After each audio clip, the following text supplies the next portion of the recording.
Hello friends, I wish and hope you are happy, hale and hearty.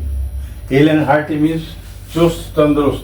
HALE, hale and hearty. HEARTY. ये hello का मतलब चुस्त होता है और HEI हेल का मतलब ओले पड़ना होता है. जब ओले पड़ते हैं, it hailed today, it rained today, right? So now again I come to the dispelling. DISPEL. dispel का मतलब होता है अंधेरे को दूर भगाना.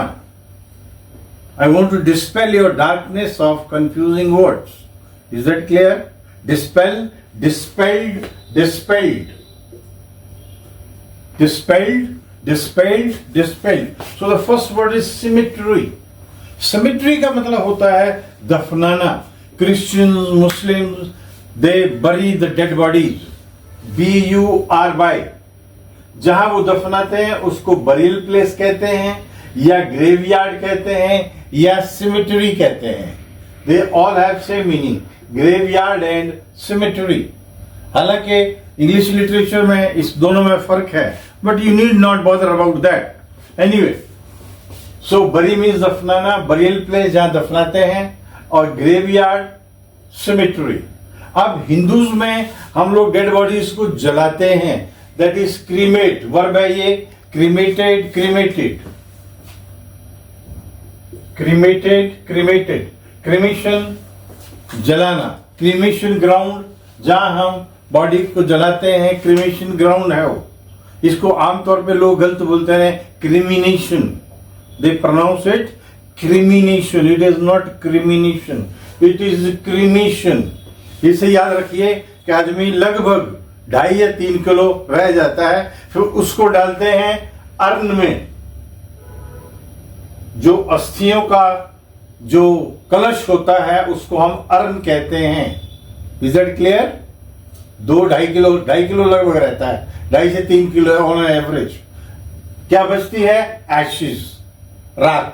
उस राख को हम अर्न में डालते हैं क्रीमेशन के बाद. Is that clear? Now final rites, आखिरी संस्कार. संस्कार की अंग्रेजी वैल्यूज भी होती है. We should have good values. We should, values का मतलब संस्कार है. हमें बच्चों में अच्छे संस्कार डालने चाहिए. We should inculcate. इनकलकेट ये फर्स्ट फॉर्म है, इनकलकेटेड सेकंड फॉर्म है, इनकलकेटेड थर्ड फॉर्म है. We should inculcate good values among the children. Among the children. तो ये संस्कार अलग है. हिंदी में भी देखो कितना फर्क आ रहा है संस्कार में. जब किसी व्यक्ति की डेथ होगी उसके संस्कार किए तो वैल्यूज नहीं की, क्या किया? Cremation. Is that clear? So now I come to final rites. Rites का मतलब कस्टम होता है, रीति रिवाज होता है. इसके लिए दूसरा वर्ड आपके पास है ट्रेडिशन. तीसरा वर्ड आपके पास है रिचुअल. इसको रिचुअल भी बोलते हैं, आप रिचुअल बोलिए, दैट इज एब्सोल्युटली फाइन. उसके बाद एक वर्ड है कन्वेंशन. कन्वेंशन का मतलब भी रीति रिवाज होता है.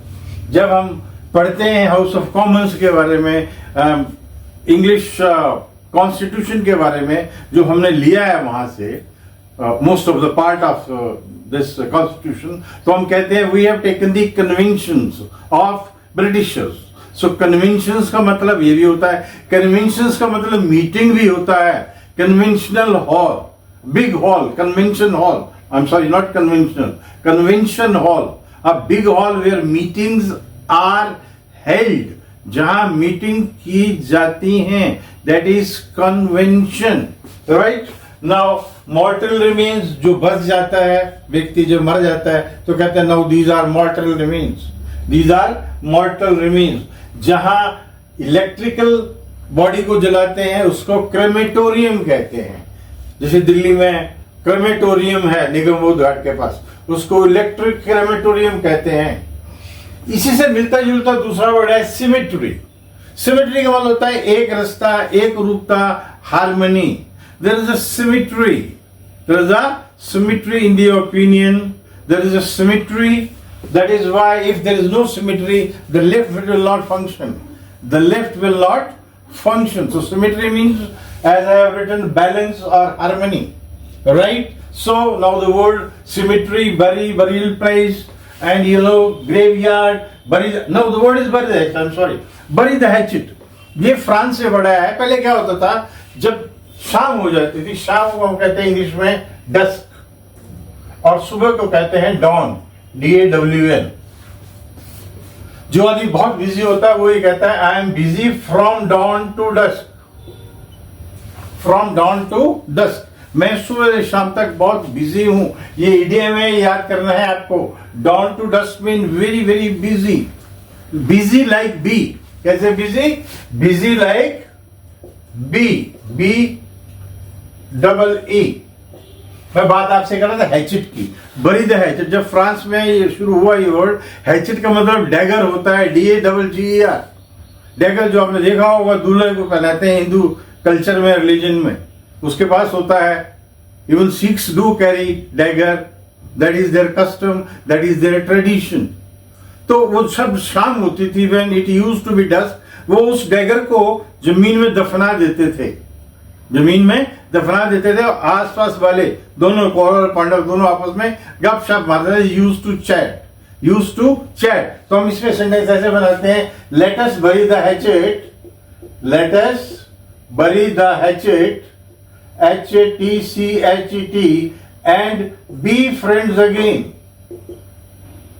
Be friends again. आओ दोस्ती को, दुश्मनी को भूल जाएं, खत्म करें और फिर दोस्त बन जाएं. Is that clear? Each word is clear. I'm sure you will revise them, you will learn them, and increase your fluency day by day. Thank you.